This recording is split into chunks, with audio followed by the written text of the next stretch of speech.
Hey, hey, happy Thursday. I am Meredith. I am here with our message for the 18th of April, 2024.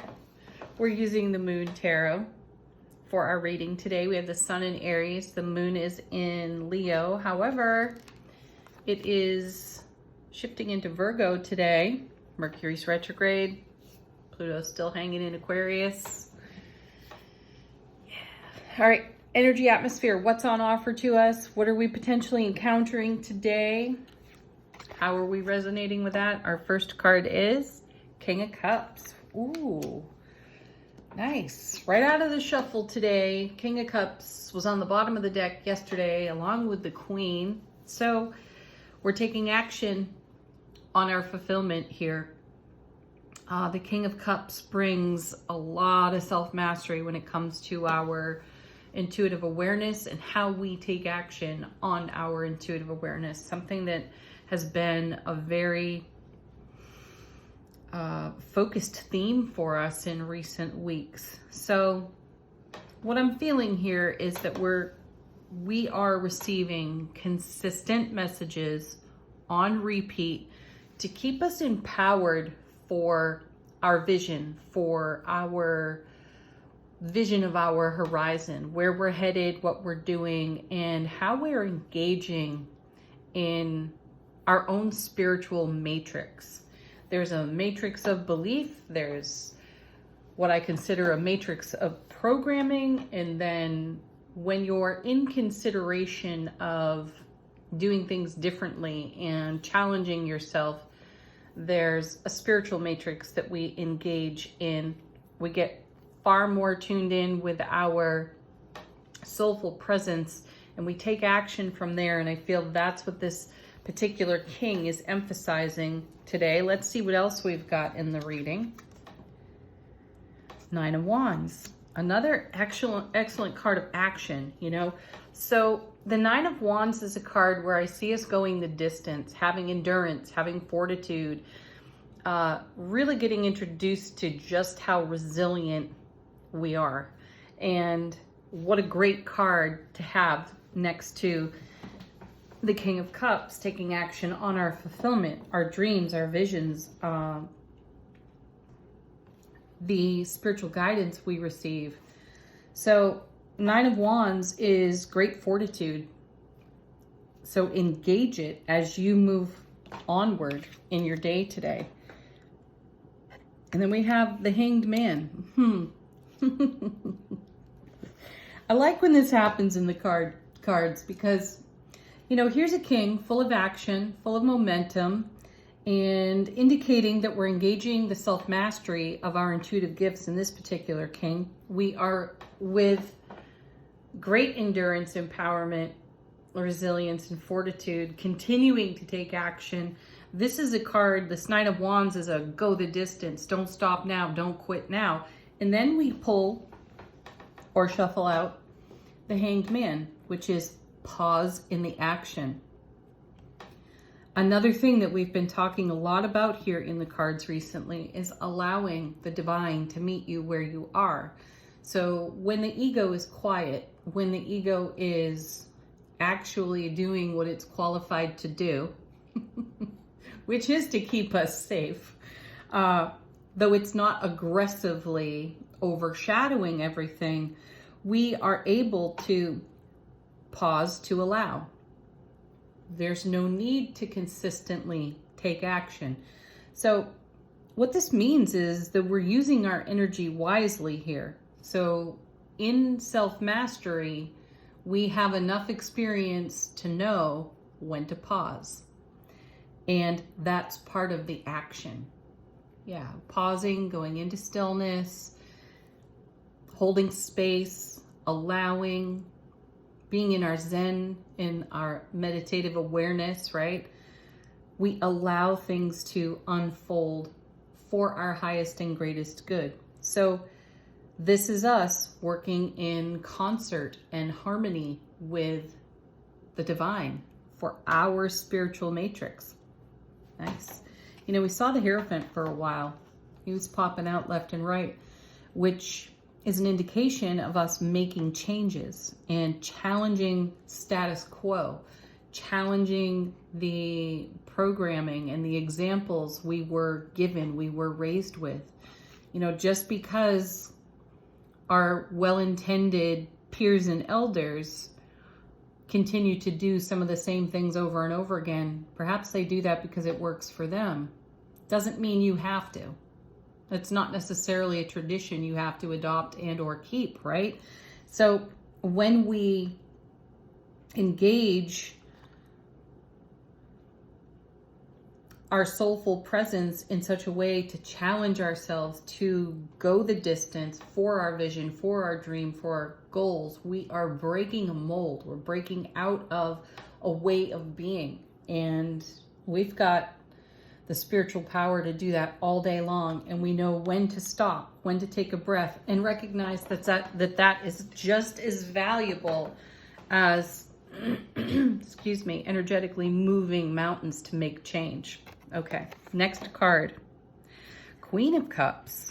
So this happened on the bottom of the deck yesterday. The King and the Queen showed up. Well, I think the Queen was first. So emotionally awake, aware, alert, extremely intuitive. So strong intuitive guidance coming through our gifts today. And in between the King and the Queen, we have going the distance and knowing when to chill for a bit and hang and be a witness to the way that we are met by the divine. This is excellent. So listen keenly, be attentive, keenly attentive to your intuitive gifts today. There's a whole lot being channeled to us that is specific to our journey. Next we have Three of Cups, which creates a whole lot of celebration. That's the Ace of Cups to the power of 3. 3 being the number of heaven.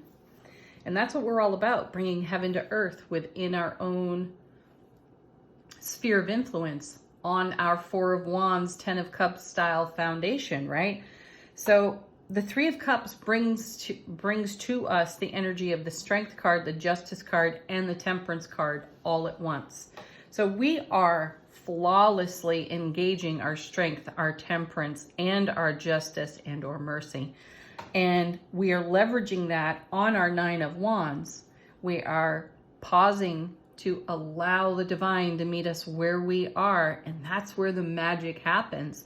So these cards kind of total up to the 8 of Pentacles for me. Keep doing what you're doing because it's working, and you have the endurance to go the distance. Stay connected to your intuitive gifts. Big opportunities for receptivity in terms of channeling and receiving messages. Let's see what's on the bottom of the deck. What are we not so aware of today? And how is the universe supporting us behind the scenes? Here's the Tower. Excellent, though. You know, when I was a novice with the tarot cards, this card, the Death card, a few others, they all, you know, I had the stereotypical responses to those cards. And over a period of life experience and those cards turning up again and again as I was learning and growing with tarot, I really began to see the Tower, the Death card, for the blessings they were, you know, are. So you can take a look at the definitions all day long. However, the cards speak. They have their own language, and they will inform you as they have informed me.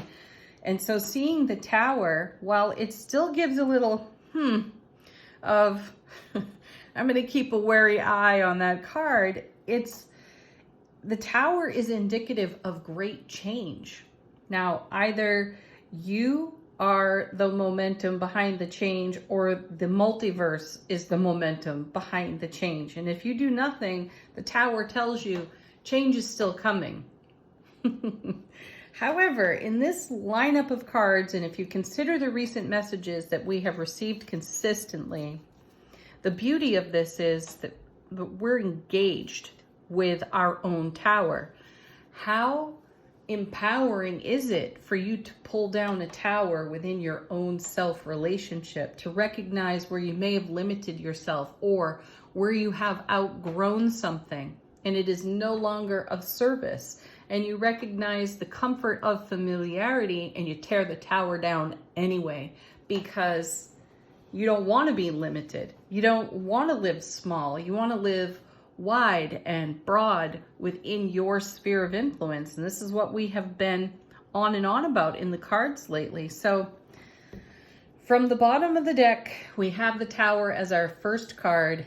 And this indicates that our experience, our intuitive guidance, and our resiliency will have us taking down old, comfortable, familiar energies that have no business.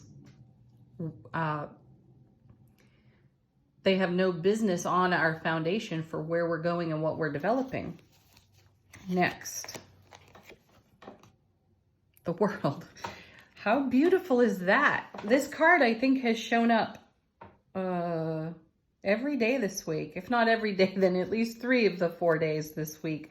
So the World is a great reward card. It's the final card of the major arcana before it resets to the Fool.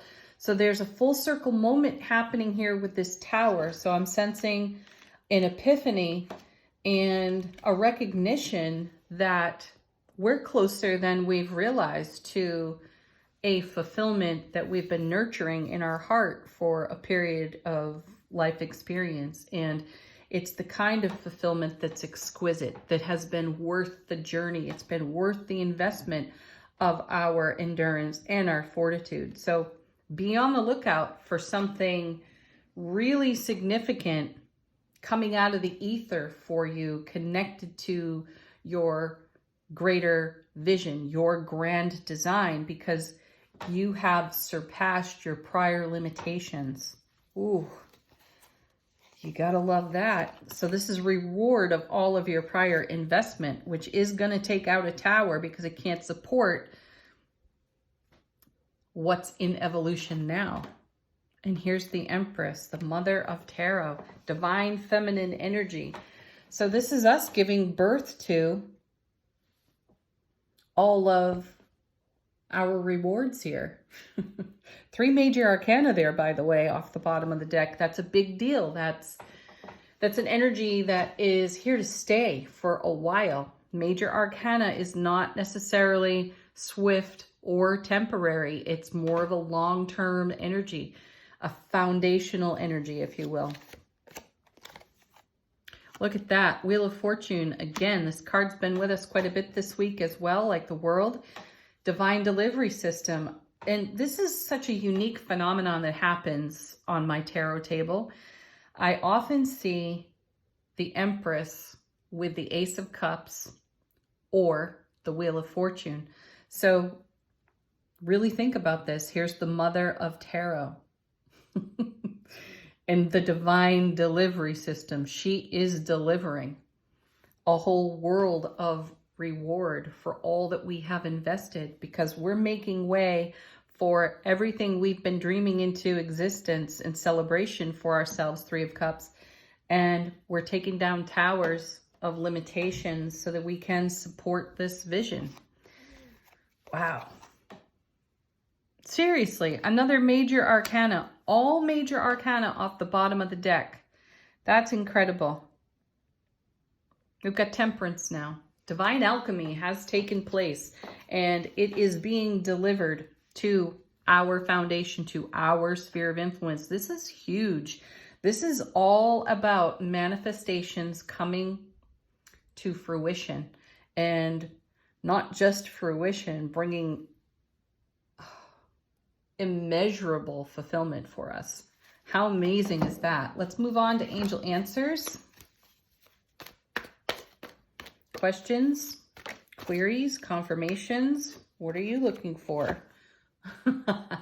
We have an emphatic no jumping out of the deck. I like this because I feel it's connected to that tower there. We're recognizing an energy that is no longer of service, and we're saying no emphatically. And I feel like that's a joyful no. Just like we say yes when we see the emphatic yes, I'm feeling no in that same spirit. So this is a great confirmation for us for our success. Next. Look for a sign. I don't think that'll be an issue. The signs are popping up everywhere. We'll start with this reading for one.